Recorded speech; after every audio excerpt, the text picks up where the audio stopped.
canyon is watching. It swallows more than light. Step in and be taken. My name is Nolan Two Rivers, Cherokee by blood, raised near Window Rock, just east of the Arizona line, where the sandstone glows like dying coals at sunset. I grew up hearing stories from both sides. Cherokee warnings about places you don't camp, and Navajo silence about things that walk without shadows. You learn to listen, not with your ears, but with your skin. You learn which parts of the land want you there and which parts don't. In the fall of 2009, I took a late-season contract with the National Park Service Trail maintenance and erosion checks along the west side of the Grand Canyon. They assigned me to the Toroweep Overlook section. That's not the side you see on postcards. No crowds, no shuttle stops, just miles of broken rock, ancient lava flows, and silence so deep it feels like you're buried in it. They gave me a mule named Sage and a list of switchbacks to evaluate 20 miles round trip, solo. I'd done harder. I wasn't new to this. About 4 miles down the lava falls route, Sage stopped dead. Stopped. Planted her hooves so firm, her front legs quivered, ears pinned, eyes wide. She sniffed the air once and let out a sound I've only ever heard mules make when they know something is near. I dismounted, patted her neck, scanned the ridgeline, figured it might be a cougar watching from the shadows, maybe a diamondback in the brush, but the air didn't smell like predator. It smelled wrong, like rust and rot, thick in the nose, like someone had cracked open a sealed basement full of mold and blood. I tried coaxing her forward. She wouldn't move, not an inch, so I made camp early, below a sandstone bluff that offered decent cover from wind. No signal, but I wasn't expecting one. Set up a simple fire, ate cold jerky with my boots still on. Sage refused to graze, just stood staring into the trees, ears twitching at sounds I couldn't hear. That night, everything went still. And I mean still. No wind, no bugs, no night birds. Even the Colorado River far below had gone quiet, as if the entire canyon had taken one long breath and was holding it. I woke at 7 a.m. I remember the exact time because I checked my field watch. Something had scraped the edge of the bluff above me, a long, dragging sound, like someone pulling dry bone through gravel. Slow, measured, not the clumsy scamper of a raccoon, not the leap of a cougar. This was deliberate, like it was circling, like it wanted me to know. Then I heard the breathing. Not mine, not Sage's. It was low, wet, rhythmic, and wrong, like whatever it came from didn't know how to breathe like a living thing. The sound stuttered inhale, exhale, a click in the throat, then a pause too long to be natural. I stepped out of the tent, rifle in hand. Sage was gone. The picket line had been ripped, not untied ripped. No drag marks, no hoof prints, no blood. Just an empty loop of rope and silence that pressed against my skin like ice. I tracked toward the old ranger, shelter carved into the cliffs about a mile from my camp. It hadn't been used since spring, just a locked metal bin inside and a concrete slab for shelter. From a distance, it looked undisturbed, but the closer I got, the more my gut turned sour. The bind designed to keep out bear shad, been twisted open, not pried, not cut, twisted, like someone had grabbed the steel with 2 hands and crushed it like a beer can. Inside, shredded canvas, broken straps, a boot heel with teeth marks that didn't match anything native. And the smell. God, the smell. Rotting eggs, mold, wet batteries, copper. In the back corner, I found the hair, stuck between 2 boards. Thick, bristled, black as tar, at least 3 inches long. Not bear, not bighorn, not anything I could name. I bagged it in a sample pouch. My hands were shaking. That's when I heard the scream. It came from everywhere and nowhere.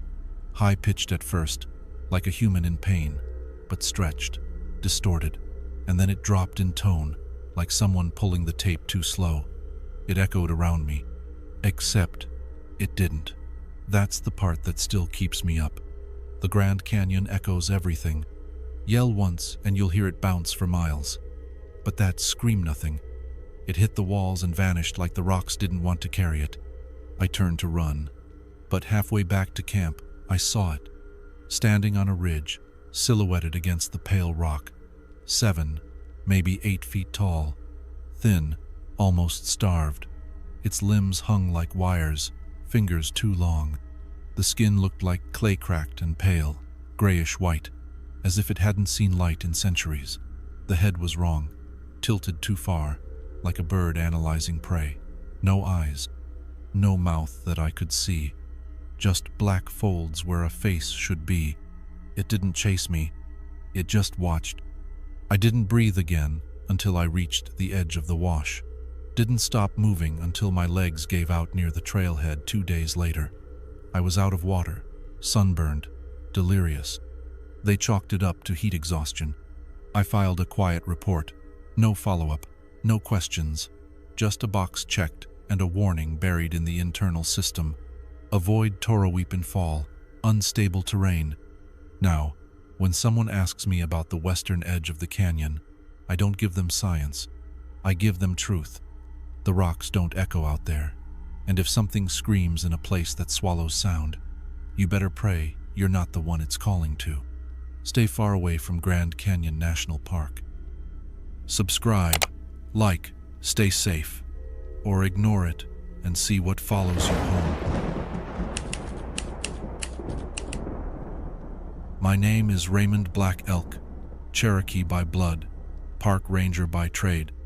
I've worked wildfire lines in Montana, cleared bear dens in Alaska, and once spent 4 nights buried in a snowdrift up in Glacier just to guide out a stranded family. I've seen the earth misbehave in all kinds of ways, but nothing, and I mean nothing, has ever followed me the way that canyon did.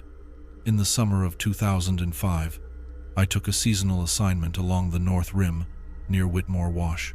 Not many people know that stretch. It's not your polished South Rim view with safety rails and gift shops. This is the forgotten edge, cliff scars from ancient lava flows, basalt ridges that crumble under your boots, the kind of place where if you fall, you stay fallen. It was lonely work, sure, but I liked that. Backcountry permit checks, fire watch rotations, occasional supply runs by mule train. The quiet out there isn't peaceful, it's absolute. And once your ears adjust, you start to realize what the land is telling you. Most folks never get quiet enough to hear it. Then, the Kestrel call came in. Emily Kestrel, 26 years old, Colorado plates, experienced solo backpacker, logged in at Tuweep Station, said she was heading west along Lava Falls route, 3-day permit. Should have checked back by Monday. When she didn't, we gave it a day, thinking she might have lost signal, but by Wednesday, her GPS tracker stopped transmitting near a bend in the basalt hills above the river. They sent me. It was about a 10-mile hike from the ranger station. I remember the heat that day, dry and sharp, like broken glass. Sagebrush crackled beneath my boots.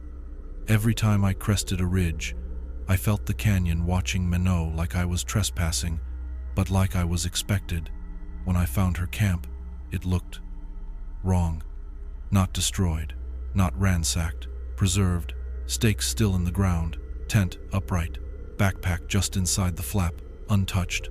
But the door? It had been torn. Not unzip torn, clean down the seam like fabric peeled apart by teeth. Inside, her sleeping bag was empty. There was a dark smear across the nylon. Blood. Not much, but enough. A few droplets at the edge. Then nothing. No scuff marks. No sign of a struggle. No drag lines in the dust. It was like she'd been lifted. That's when I saw the rocks. About 8 feet beyond the fire ring, someone or something had built a spiral out of fist-sized stones, each one carefully stacked in a rising cone, the center capped with a flat slate. On that slate was hair. Not human. Dark, thick, coarse, bristled like boar hide, but black and stiff like it had been scorched. I touched it through a glove. It crackled under pressure. I took photos, logged coordinates, tried to radio in. Static. No response. I should have hiked out, should have flagged it and gone back, but I told myself I needed light in the morning for better visibility. So I stayed. That night, around 3:12 a.m., I woke up drenched in sweat, not from heat. The air had gone still, the kind of still where your own heartbeat feels too loud. Even the distant rumble of the Colorado River had faded, like someone stuffed the whole canyon with cotton. My ears popped twice, and I knew right then I wasn't alone. Then came the breathing. It wasn't close, but it wasn't far either. Somewhere in that canyon space where sound shouldn't travel the way it did. Wet, rattling, uneven, like lungs that had to remember how to breathe. That inhale held too long, that exhale dragging out like something tasting the air through phlegm. I stepped out of the tent with my pistol drawn, flashlight shaking. The beam hit nothing at first, just brush, shale, and shadow. But when I turned toward the lava, tube-collapsed remnants of ancient magma channels, I saw it. Something crawling. Not upright. Not on all fours either. More like gliding with elbows and knees. Its skin was pale, flesh-colored, like raw meat left in the sun. Its back was ridged, almost aquatic, like a fish spine or the curve of a centipede, but thick, muscular, too heavy to be any animal that could move that quiet. It slid into the mouth of one of the collapsed tubes, the shadows swallowing it whole. I kept the flashlight steady, but all I saw was the dark curve of the tunnel it vanished into. Then came the sound. It mimicked me. 10 seconds after I'd crunched a rock underfoot, I heard the exact same crack repeated, same pitch, same echo, not from the same spot either, from behind me, like it was testing me, like it wanted to see if I'd flinch. I didn't sleep, just sat with my back to the cliff, pistol in one hand, the other on my radio even though it was dead. At first light, I left. Didn't eat, didn't pack, just hiked. Told the office I found a cougar den and some blood. They didn't ask many questions, didn't offer to send a recovery team. A month later, curiosity got the better of me. I pulled the lost hiker reports from the Whitmore region for the past decade. 4 other cases, all solo hikers, all between 200 yards and half a mile from documented lava tubes. All vanished. The old men in my family used to say that some places aren't cursed, they're hungry, that there are spots on this land where the world folds inward, places where something older than memory waits. I didn't believe them. Now I do. If you ever find yourself walking the basalt ridges of the Grand Canyon and you see the entrance to a collapsed tube, don't look in. And, for the love of everything, don't listen for an echo, because the thing inside is already listening to you. It doesn't want you there, and it won't let you leave. My name is Elijah Nighthawk, born Cherokee, raised in the Smoky Mountains, where the air hangs heavy with stories older than any book. My grandfather used to say, the earth has memories, and if you walk far enough into it, you'll feel them breathing beneath your feet. In 2007, I took a seasonal ranger post at Grand Canyon National Park, West Rim sector, remote country, the kind of terrain that chews up your boots in 2 weeks and doesn't care how good your compass is. That summer, the heat came early. The river ran low. The rock dust lingered in the air like smoke. I remember the quiet felt different, not peaceful, hollow, like the whole canyon had pressed pause on itself. Even the lizards stopped moving when the sun dipped low.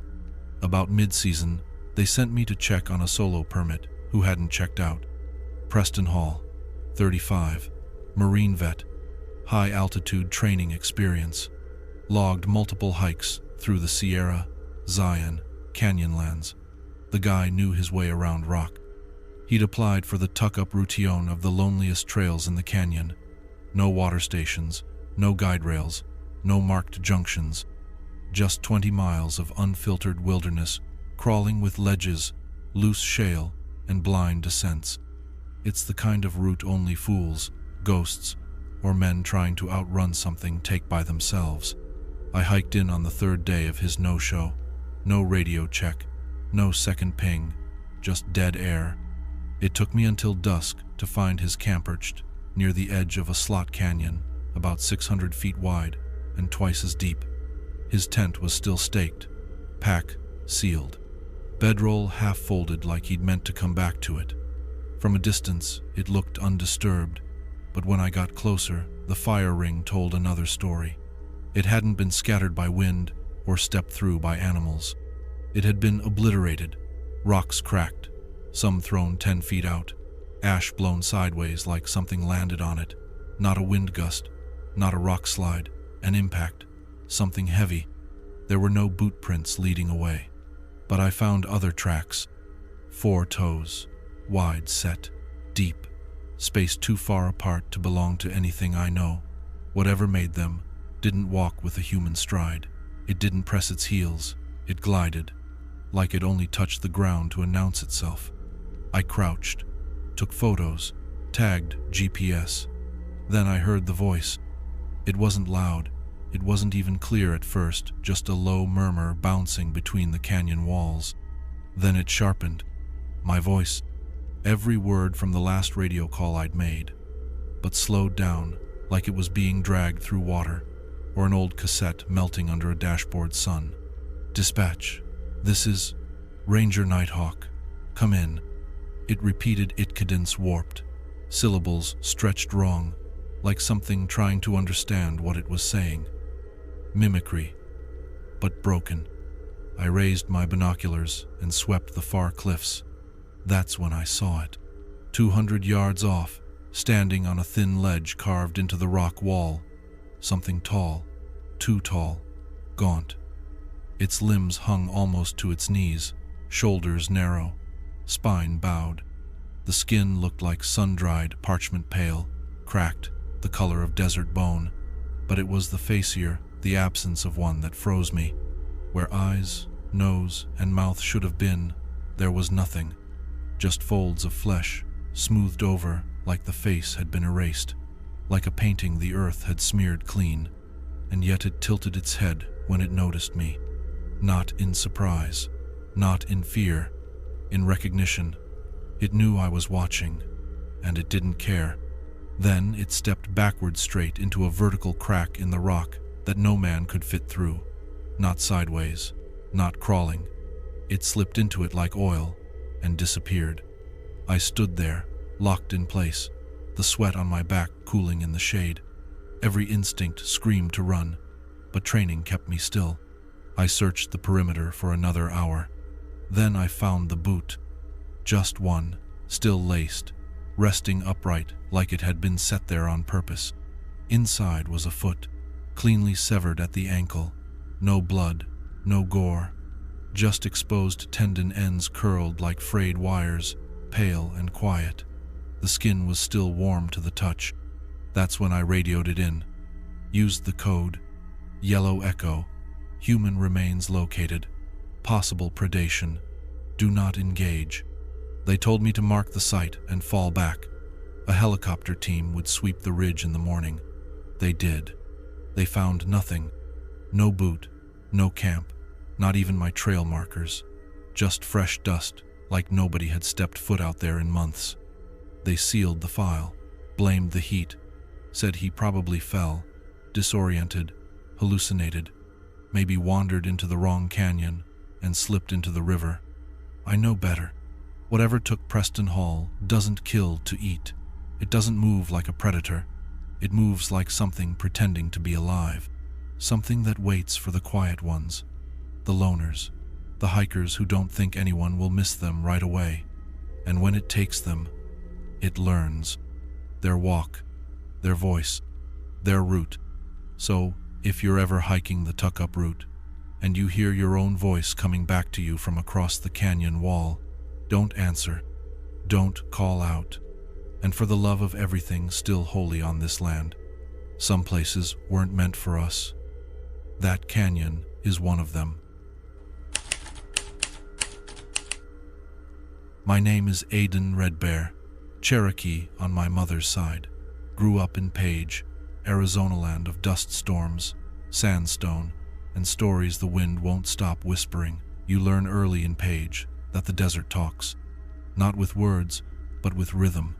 The way the rock cracks after sunset, the way the river changes pitch depending on what's watching from the banks. In 2006, I signed on for a short-term contract with a USGS tech crew. They were servicing seep spring gauges along the North Rim, collecting data from the hidden arteries of the Grand Canyon. Most folks don't think of the canyon as alive. They look down, see empty space, but they don't know about the seeps. Little threads of water trickling out of limestone like veins bleeding into dust. They feed the insects, the mosses, the birds, the cougars. Take the seeps away, and the whole desert folds in on itself. My job was simple. Hike in, swap the logger, record temperature and flow, light gear, fast legs, solitude preferred. When they handed me the route, I said yes before they finished the sentence. It ran off Nankoweap Trail, all the way down to a set of seeps tucked above the river just past the cliff granaries everyone loves to photograph. I'd seen the pictures in brochures, square little cave mouths tucked into red cliffs, once filled with seeds and dry goods by the ancestral Puebloans. Sacred architecture turned postcard cliché. They sent me in alone, and that was fine with me. Solitude had always felt more honest than conversation.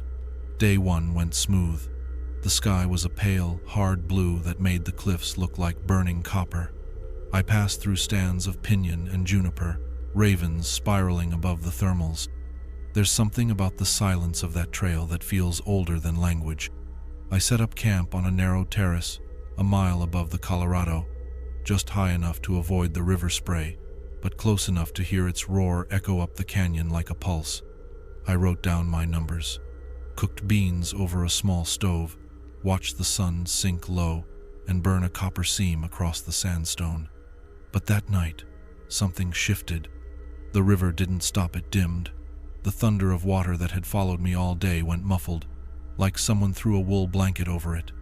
That sound is usually constant, like the canyon's breath, but suddenly it felt distant, like I was hearing it from behind a locked door. And then the stones started. Click. One tap like two river rocks knocked together, sharp, intentional. 10 seconds passed. Another tap. Same rhythm, same spacing. I sat up in my sleeping bag, told myself it was thermal contraction rocks cooling, shifting. Happens all the time. Science has an answer for everything, if you want it to. But when I adjusted in my bag, the tarp rustled. Exactly 2 seconds later, rustle. The exact same sound repeated, from the darkness beyond my fire ring. That wasn't science. That was mimicry. I didn't sleep that night. At first light, I packed light and moved fast. Needed to swap the gauge and get out. Crossed a talus slope beneath a cinnamon-colored ledge, boots slipping on shale. That's where I saw the first prints. Not boot tread, not paw marks. 4 toes, wide, spaced unnaturally. The depressions were deep at the front, shallow at the heel-like. Whatever made them pulled itself forward more than it walked. The tracks followed the rock wall and then stopped where the stone climbed vertical. No smears, no claw scrapes, just gone. I did the logger swap with trembling hands, logged the temp, 0.48 liters per minute. Water was clear, gauge chirped once, then silence again, not peace absence. On the way back, I found the first cairn, not a trail marker, not hiker stacked. This one had been built. Flat stones in a shallow bowl shape, rimmed with careful flakes. It sat like an altar. In the center was a braided length of paracord bright greenand, a crushed metal whistle, oval-shaped, just barely intact. River guide gear. I used to crew boats down Marble Canyon in the summers. I know that whistle like a prayer bead. There were small black hairs woven into the cord, coarse, bristled, like something had used it for nesting or marking. I knelt beside it, wanting to pack it out. but my fingers refused to touch it. Some part of me knew I was lying to myself. From across the canyon came a splash, not chaotic, not like a rock falling. This was clean, controlled. One oar stroke, then another, but there was no raft in sight. No movement on the water, just the sound. And it was perfect timing, rhythm, pressure, like whoever made it had watched 1,000 boatmen and learned their pace by heart. I turned and climbed fast, back toward my camp, breath short, throat tight. Just below the terrace, the first rays of morning hit the granaries.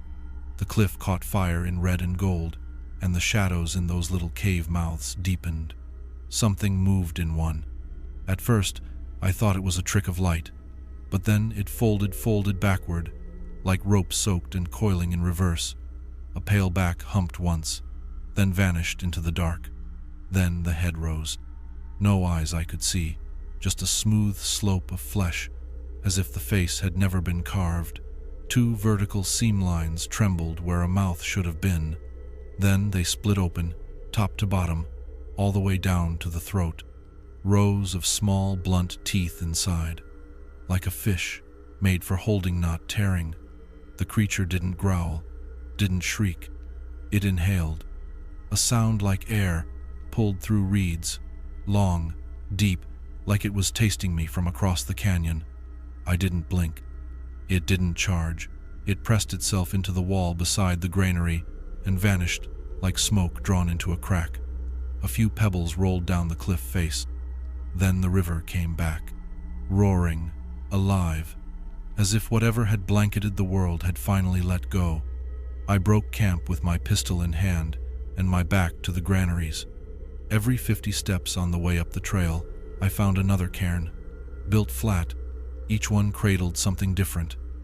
A torn strap, a rubber glove finger, a dry bag corner. Not trash. Trophies. Just past the halfway mark, the stone clacks started again. Tap, tap. Then, from across the canyon, I heard my own voice echo backslowed, garbled, dragged like it had been chewed. Flow, 0.48 liters per minute. Logger swapped. My voice, exactly, but wrong. Too slow, too smooth, like it had memorized my sentence and was practicing. I didn't run. I climbed, breath sharp, pulse in my ears, and I didn't stop until the canyon rim hit my boots. The report I filed was sanitized. Loose rock, possible vandalism near granaries, radio echoes. The route was reassigned to a river crew.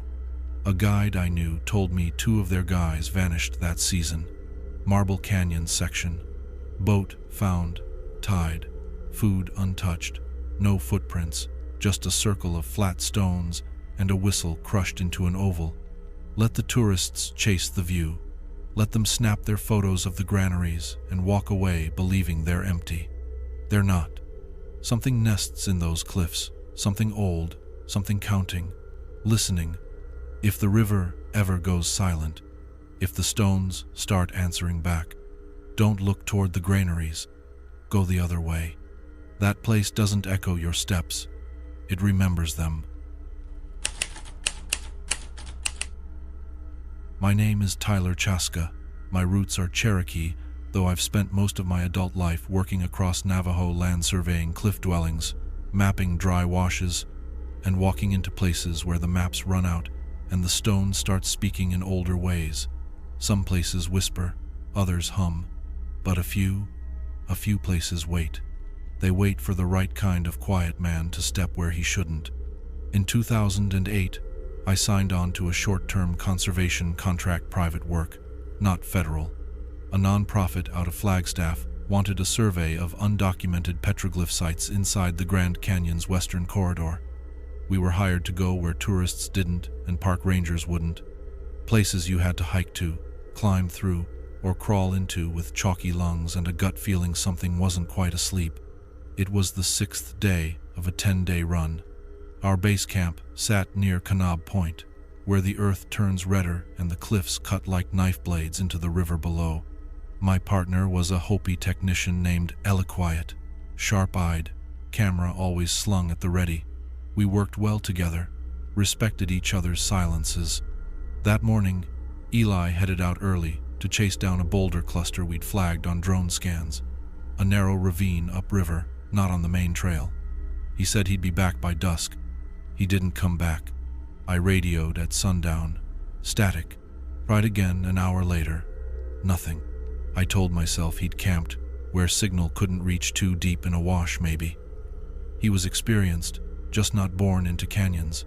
Not like I was. Still, something in the wind felt wrong. That night, it didn't blow. It held its breath. Even the insects stopped.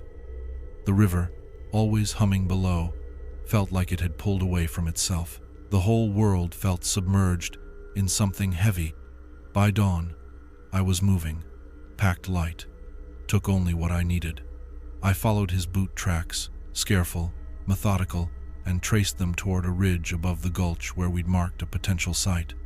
There was a red X on our paper maps and a handwritten note. Old glyphs, possible anthropomorphs. 2 hours in, I found his gear. It wasn't dropped. It was placed. Pack against a rock, compass on top, water bottle half full. His sketchbook open, pencil snapped in two like it had been bitten, not broken. No scuff marks, no sign of a struggle. But something in the dirt had changed. No human prints going forward, no animal marks. Just a dead stop. The cliff beside his gear was covered in petroglyphs. Spirals, stick men, ladders, all old, all weathered, until I saw one that didn't match. Fresh lines.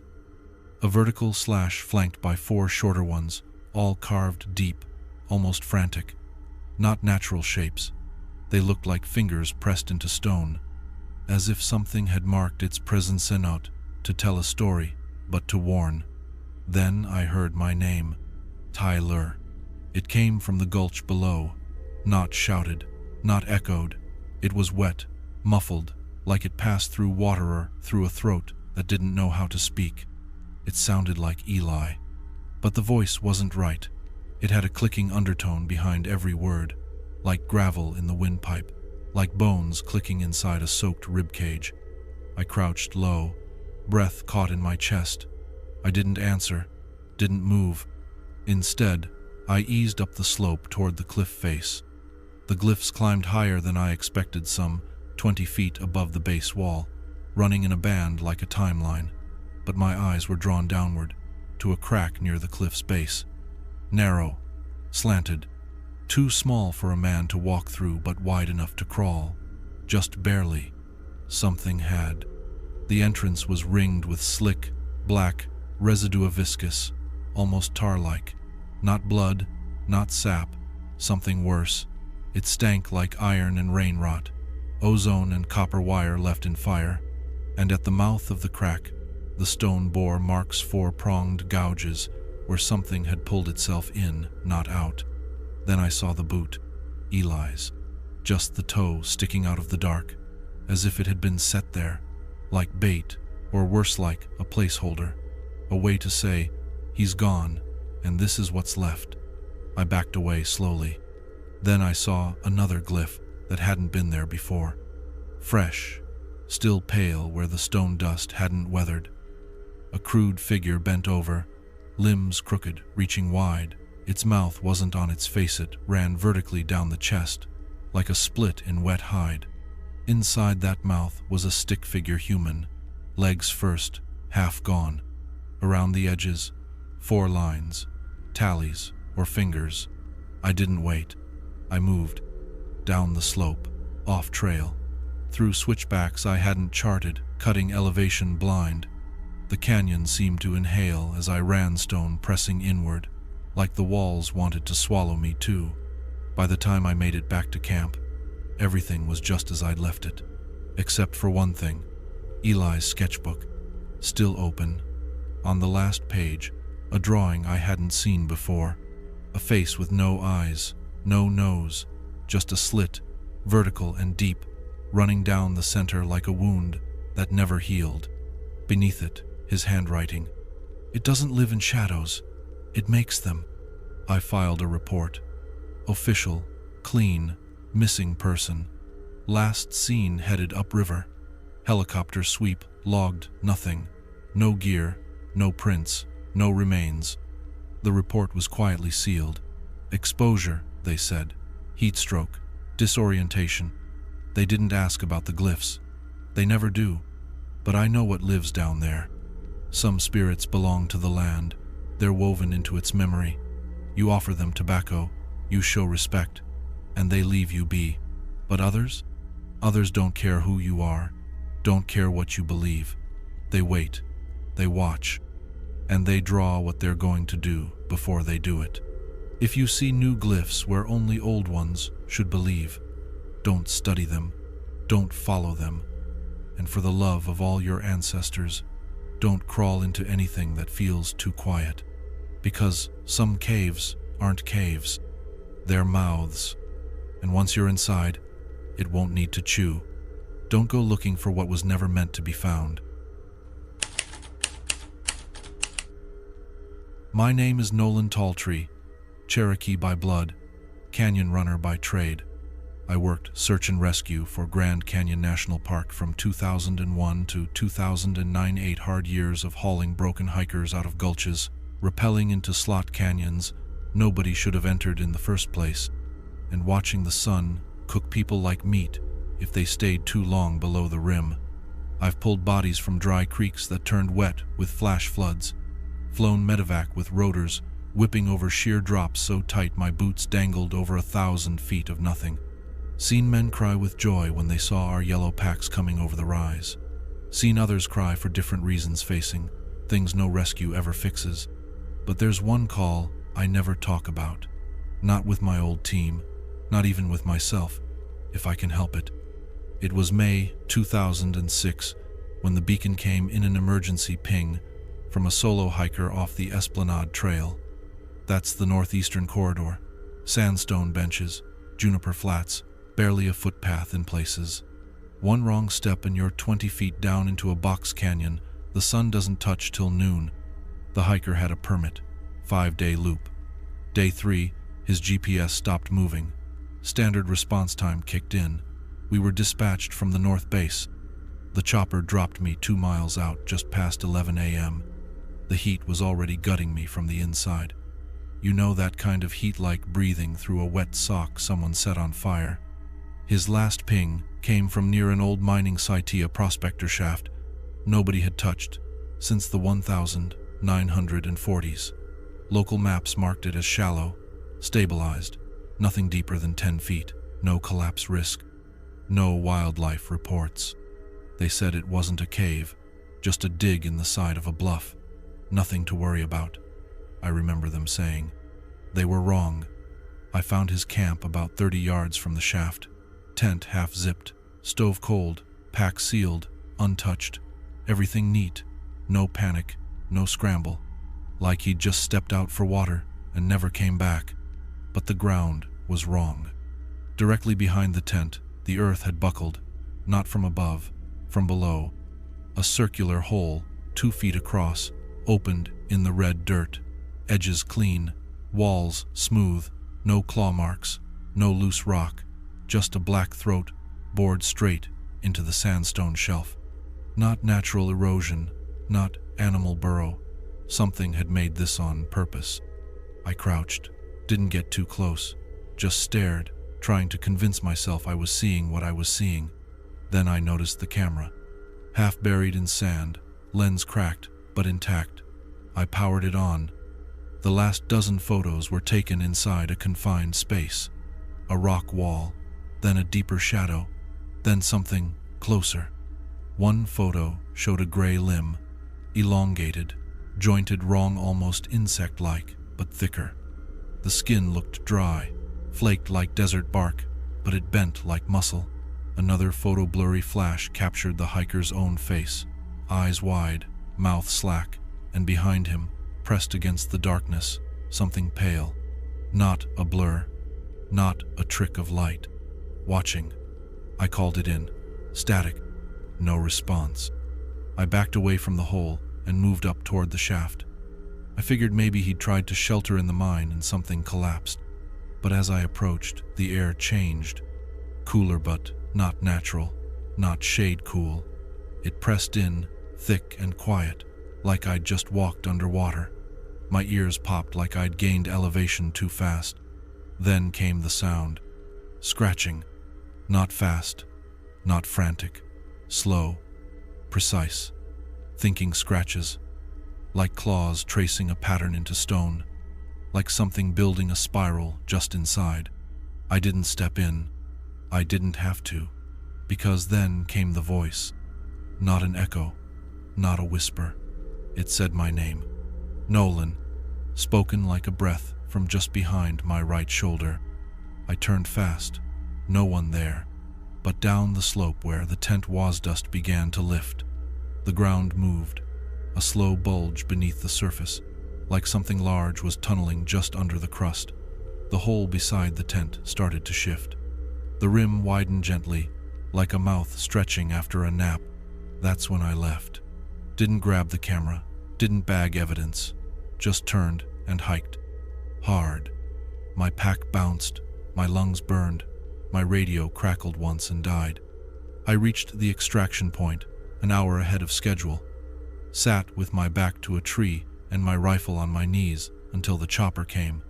When they asked, I said, the hiker must have slipped off a ridge, maybe fell into an old shaft.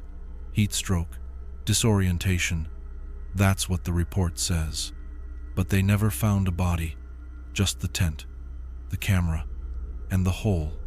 A month later, another beacon went off from the same grid, same trail, another solo permit. This time, they didn't send me. They sent Danvers. Quiet guy, new to the team, Marine vet. He never came back. Chopper found his pack a few hundred yards from the same old shaft. No drag marks, no boot prints past that point. Just a hole. Same shape, same size, same perfect roundness.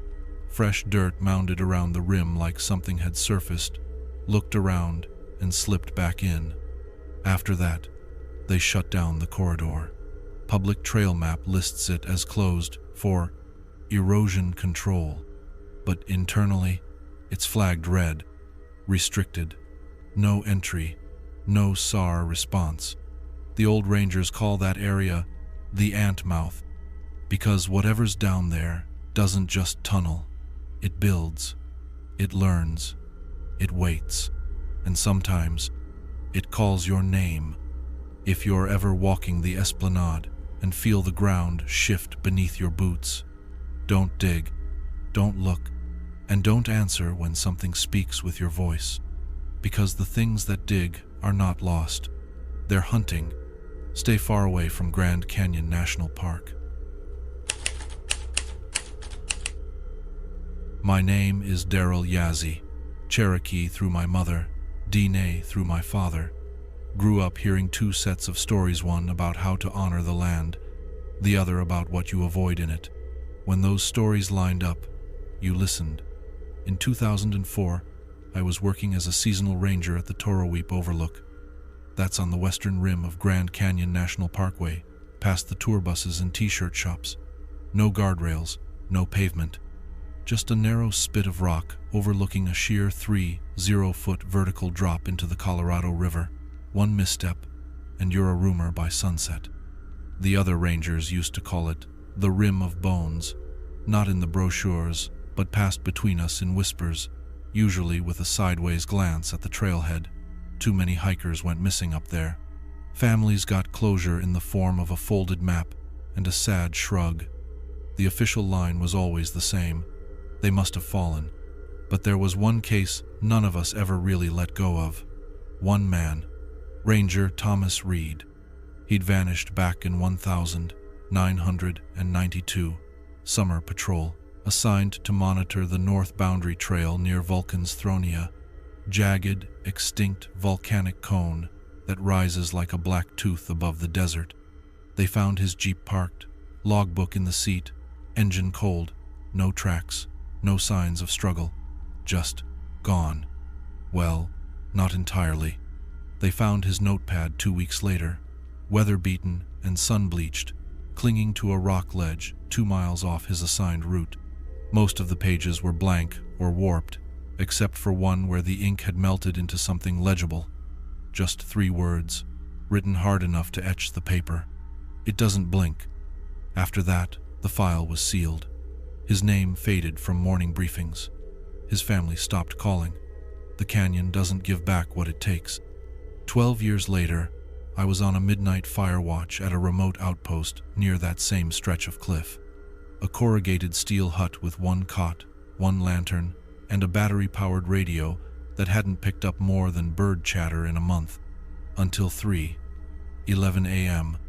Channel 4 came a livin' old frequency, long dead. I hadn't even turned to it. The dial moved by itself. I swear on my ancestors, I never touched it. What came through wasn't static. It was breathing. Heavy, wet, too even to be wind, too off to be human, like someone trying to remember how lungs worked. Then came a voice. "Reed, Daryl, help." That last word broke me.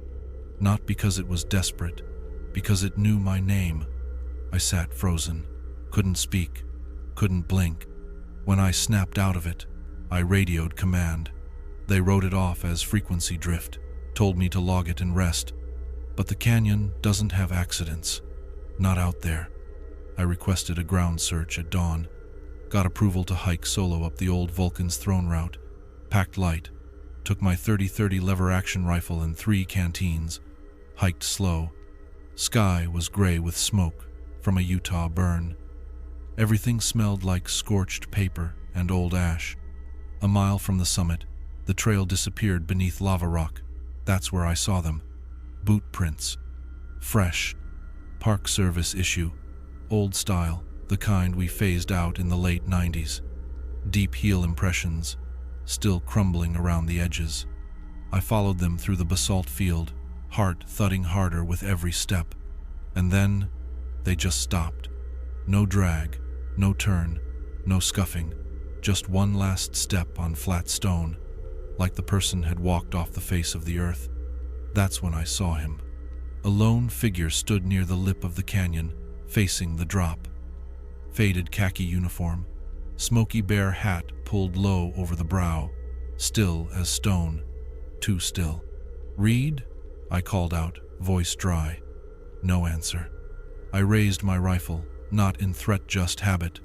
I walked closer. 10 feet away, everything changed. The air thickened, not with heat, with pressure. My ears popped, my balance tilted. Light bent around him like heat rising off a summer road. Not a ghost, not a man. A presence warped by something wrong with the space around it. Then his head tilted slow, mechanical, not like someone hearing their name, more like a machine being told to move. That's when I saw the slit. It ran vertical from his chin to his chest, a seam, and then it opened. From collarbone to navel, the skin peeled back like a zipper, revealing rows of glistening, rounded teeth, dull, close-packed, meant for gripping. A tongue emerged, pink-gray, twitching like a root freshly yanked from the earth. The eyes, gone. In their place, folds of skin that quivered with breath. The body crackled like radio static. The smell hit meozone, bile and rot left in the sun. I stepped back, rifle raised, and it spoke, but not in Reed's voice. In mine. "Help me." Not shouted, not desperate, just repeated, like it had stolen the sound and wanted to test how it felt in its throat. I ran. One blind shot rang out behind me, clipped stone. I don't know if I hit it. I didn't look back, just ran until my knees gave out on the fire road, collapsed onto gravel, vomited. They said heat stroke, hallucination, maybe trauma catching up to me after years on the line. But 3 days later, another ranger found something near Vulcan's throne, a nameplate. Thomas Reed. His badge, polished, clean, no rust, as if it had been placed. Right next to it, 4 vertical claw marks scratched into the basalt. Even, deliberate, the same pattern I saw on the thing's chest. We closed the zone for geological instability. That was the official reason. But I know the truth. Whatever took Ranger Reed, it didn't just kill him, it wore him. And it remembered his badge. If you ever hear a name that hasn't been spoken in years, don't follow it. Don't answer it. And if it answers back in your voice, run. Stay far away from Grand Canyon National Park. My name is Isaac Lonefeather, Cherokee through and through. Raised in the Carolina woods, fed on river trout and old stories. But these past 20 years, I've walked more red rock than pine. I chase contracts now, seasonal trail prep, erosion control, fireline digging. Whatever pays, wherever the wilderness forgets it had rules. In 2010, they flew us into a ridge near Havasupai territory, west of the tourist loops. No signs, no railings, just sky and stone and silence. We were 4, 2-man wilderness crew, 2 rotating rest shifts. Camp was a flat bench above a switchback spine, canyon on all sides, no echo, no light pollution, just a pit fire, tense, and the weight of the dark pressing down like a held breath. That second night, I stayed behind with Mateo, a soft-spoken kid from Flagstaff, smart, but too green. He stared too long at cliff walls like he was waiting for them to breathe back. We ate canned chili, talked about nothing, watched the stars show up one by one like shy ghosts. I went to sleep early, boots in the vestibule, rifle inside the flap, wind low, fire crackling. I woke at 1:30 a.m. Saturday, bolt upright, no dream, no sound, just that crawling sense across the skin you're being watched. I looked to Mateo's tent, zipped, still. The fire pit was cold, not dim, not dying. Cold. No ember, no warmth, no smoke trail. Like it had never been lit at all. I stepped out barefoot. The desert air should have felt sharp, but it didn't. It felt dead. The kind of stillness you only get after something big has moved through, and everything else holds its breath. Then I saw the ring. The firestones had been rearranged. No ash inside, just dry, clean dust. Each rock perfectly touching the next, forming a smooth, closed loop. Around that loop, carved into the dirt 12 spirals, tiny, each the size of a quarter, evenly spaced, finger-drawn with purpose, ritualistic, wrong. Mateo's tent sagged. I crouched, unzipped it. The bag inside had been peeled open, not cut. Peeled, like a fruit. No blood, no Mateo. Just his socks, folded. Watch ticking, and a thick black hair coiled like a question mark in the center of the bag. I backed out, heart beating in my throat, scanned the cliff's edge, and saw it. A figure crouched beyond the outcrop, almost blending into the rock, 30 yards out, too long in the limbs, too still, knees bent backward like a dog's hind legs, but wrong. Skin cracked like old clay soaked in oil.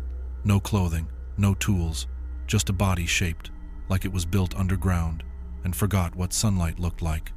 Its face, if that's what it was, hung slack, the mouth open down the throat, not across the head, as if the skin had been split from chin to chest and never sewn shut. No eyes, just 2 deep folds where a face should have been, and then it hummed, a low sound, bone deep. The pitch of it vibrated in my stomach. The spirals around the fire ring began to tremble, not shake, not dance, tremble, like the earth beneath was breathing in rhythm with that awful sound. Then, from the boulders behind it, something else moved. Another one. It didn't crawl, it jerked, like it was dragging itself in broken time. Limbs twitching, head cocked violently to the side, as if trying to snap into a position it couldn't quite reach. The joints made small, wet clicking sounds. That broke me. I turned, didn't think, just moved. Left the rifle, left my boots. I ran hard and silent down the switchbacks, slipping on scree, arms flailing for balance in the dark. I don't remember the trail. Just the taste of blood in my mouth and the certainty that something was close, not chasing, just following, like it didn't need to hurry. I reached a ranger outpost at first light, bleeding from the knees and soaked in sweat. Said mountain lion. They said nothing, didn't even look surprised.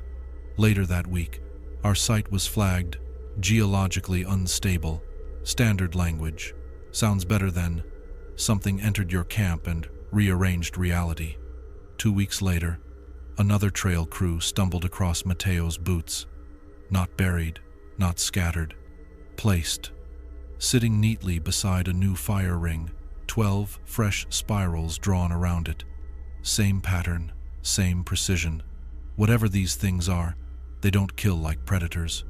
They observe, rehearse, collect, and when they come into your camp, they don't make noise. They make corrections. So, if your fire goes cold without reason, if your gear looks too neat, or the dirt around your tent forms patterns you didn't leave, don't call out. Don't investigate. Just go. My name is Caton Sixkiller, full-blood Cherokee. Grandfather was a code talker in the war, and my mother, she could read the shape of storms by the way tree limbs leaned in the wind. I come from a long line of watchers, listeners, people who paid attention when the land whispered instead of shouted. In 2003, I signed onto a geological survey team tasked with remapping fault lines on the far eastern edge of Grand Canyon National Park past Desert View, where the red cliffs turn cotton candy pink at dawn and the slot canyons split the earth like deep, forgotten scars. We weren't tourists, we weren't even full-time rangers. We were hired science boots, low pay, long miles, high risk. I liked that. Clean work, no noise, just rock and time and data. We set base camp near a narrow cleft the locals called Raven's Mouth. Nobody in the nearby communities liked that place. When I asked why, they gave vague answers. Bad ground. It's wrong there. Things echo funny. A few wouldn't even look in its direction. It was a thin slit in the sandstone. Ran for over a mile underground, sharp as a knife cut. Too tight to be fun. Too unstable to be safe. But our seismic equipment kept acting strange whenever we set up near it. Compass needles spun like drunk bees. GPS screens blinked and froze. Rachel, the hydrologist on our team, joked that we'd hit a magnetic bubble, but I've walked through anomalies before. This wasn't magnetism. This was intent. So we decided to check it. Rachel, myself, and an intern named Theo. Young kid, college eyes, always too eager. We roped up, checked our gear, and dropped into the mouth of the canyon. At first, it was typical. Narrow stone, echoes close to your skin, dry dust clinging to the air. But 50 feet in, something shifted. The light stopped behaving. Our headlamps didn't bounce, they absorbed. The walls didn't reflect light, they swallowed it. Even with our beams on full, shadows clung to the rock like wet stains. You couldn't see your own breath. The deeper we went, the more it felt like walking into a throat. The air was wrong too. Not stale like most caves. Wet, warm, like something had just breathed out and forgotten to breathe back in. Theo led. I followed. Rachel took the rear. We reached a tight bend. Theo slipped through first, shoulder turned sideways. We heard his boots scrape once, twice, then a scream. Short, piercing, then nothing. By the time we squeezed around the bend, he was gone. No echo, no splash, no yell, no bag, just rope. Frayed. Not torn frayed, like something had combed through it with claws and then cut it. Rachel froze. I grabbed her by the wrist, hard. She was trembling. Her lamp was flickering. I told her to breathe, to listen. That's when we saw the gouges. 4 deep trenches in the sandstone wall, spaced wide, like fingers pressed through stone, softened by time and heat. But these weren't scratches. They had ends coiled tips, as if whatever made them had twisted while it dragged. Like it, enjoyed it. Then came the sound. Not a growl, not a whisper. An exhale, but wrong. It wasn't air moving, it was heat, like standing in front of an oven with the door cracked just enough to sear your teeth. It rolled over us and made Rachel gasp. I turned my lamp. For 1 second, less than a breath, I saw it. Too big to fit in that space. Limbs folded over themselves like wet rope, flesh like uncooked clay, and the head, if that's what it was, split sideways. No face, just layers, like the folds of meat on a dissected jaw. Then it moved, not with sound, not with urgency, just gone. No ripple, no scurry. It folded backward into a crevice that shouldn't have existed. We didn't speak. We backed out slow, rope dragging behind us like a lifeline being fed to something waiting at the other end. Rachel cried the whole way up. I lied on the radio, told them the chute had collapsed, told them we lost Theo to falling debris. The evacuation came fast. They flagged the zone as unstable and removed it from the survey grid. 2 days later, a park tech walking the perimeter found Theo's helmet, 50 yards from where we lost him, inside out. No scorch, no tear, just folded in on itself like wet paper crushed and turned through. No bones, no blood, just that. I've worked dozens of parks since then, hundreds of caves, and I'll tell you right now, I don't go near slot canyons anymore. Because that thing, whatever it was, it doesn't chase. It waits, perfectly still, like a spider that's already inside the web, and you're the one who walked right into it. If your flashlight flickers, if your compass spins, and the air around you starts to sweat, it's already too late to turn around. Don't follow echoes. Don't chase missing ropes. And never crawl into a crack that breathes. Some places were made to trap you, and some things were born to wait. My name is Jonah Walkingstick, Cherokee. I was raised beneath a black sky, where the stars told stories older than any book. My grandfather would sit with me by the fire, point to Orion's belt and say, "That's not a hunter, it's the spine of the sky. Break it, and everything falls." I believed him. I still do. Since I was 18, I've worked the night, astronomy gigs, data runs, telescope alignment for universities and observatories that chase collapsing stars and planetary ghosts. I've stood in deserts so silent they made your bones ache, but I've never felt afraid of the dark until that night. It was 2011 when a private university brought me in on a sky survey project inside Grand Canyon National Park. They needed someone who knew the ground and wasn't afraid to haul sensitive gear 10 miles from the nearest road. The goal? Capture deep sky exposures near Point Sublime, far from any light pollution. The only pollution out there was time itself.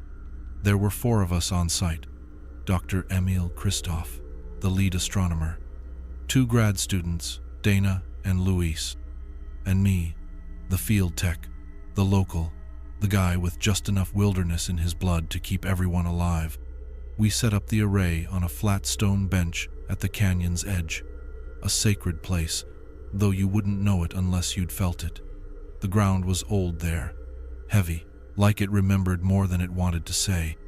We had everything: wide, field scopes, thermometers, signal boosters, batteries, backup batteries, satellite tether, infrared cameras. Christoph spared no expense. That first night, it was perfect. No clouds, no moon. You could see the Milky Way stretch from one end of the sky to the other, like God had cracked open the universe and let the light spill out. We logged dozens of exposures clean, crisp, beautiful. But sometime after 1:00 a.m., the array stuttered. The main scope froze mid-rotation and wouldn't recalibrate. Christoph cursed and flipped open his diagnostics tablet.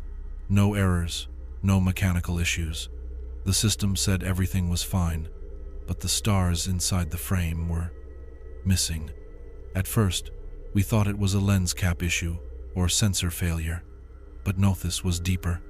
The field of view, where the Orion arm should have been glowing with ancient light, was pitch black, not dim, not cloudy, erased. I backed away from the setup and tilted my head to the sky, and that's when I felt it. The stars were still there, but they weren't alive. They weren't twinkling. They weren't moving. They weren't doing anything. They just sat there, frozen, as if someone had taken a photograph of the night sky and pinned it over the real thing. Even the air was wrong. Still, too still. I realized I couldn't hear anything, not wind, not insects, not the faint buzz of our equipment. Just this hum, low and steady, buried deep in my jaw like pressure sickness, like the ground was vibrating at a frequency just beyond human hearing. Dana whispered, "Do you feel that?" And then came the knock, one soft tap, like a fingertip on a bone-dry stone, then another, closer, and another, steady, deliberate, pacing from somewhere beyond the rise behind us. We lit the ridge with flashlights. Nothing. Then Luis screamed. He was pointing toward the edge of the canyon, maybe 40 yards out. There was something standing there. It wasn't a person. Tall, too tall.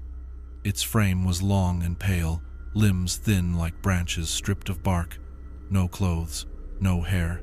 Its skin shimmered faintly like stone doused in oil, and it was staring straight up at the sky, perfectly still, like it was waiting for something.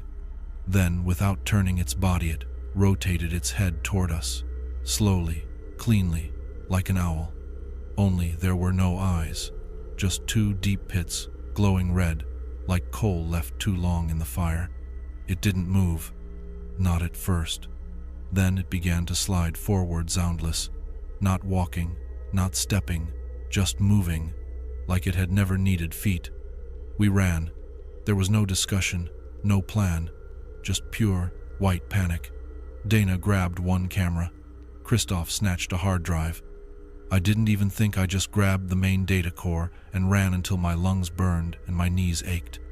We didn't stop until we hit the Park Service Road, just after first light. Found a maintenance crew refueling a backhoe and begged for a ride out. Back at the university, Christoph tried to make sense of the data, but the images taken between 1:03 and 1:47 a.m., every one of them were static, just white noise, no stars, no file metadata, like they'd never existed. But there was one file that hadn't corrupted, an audio clip tucked into the telemetry folder, a 19-second recording from the ambient mic attached to the main console. It started with the sound of our breath, the wind, then silence, and then a voice, wet, slow, like someone speaking underwater with their lungs turned inside out. It said, "Don't look up, don't look up, don't look up," and then, click, silence. No one spoke for a long time after we played it. Christoph deleted the file. He called it a prank, some grad student's joke, but I saw the tremble in his hands. I saw how pale he looked the next night, sitting in his office with the blinds closed and the lights dimmed, staring at nothing. I walked away from astronomy after that. Haven't looked through a scope since. Haven't slept under an open sky. Because something walked beneath the stars that night. And whatever it was, it didn't want to be seen. It wanted to be understood. And when it realized we saw it, the stars turned away. So if you're ever deep in the canyon, and your compass starts spinning, and the wind dies, and the night sky feels flat, don't question it. Don't try to measure it. Don't wonder. And above all else, don't look up.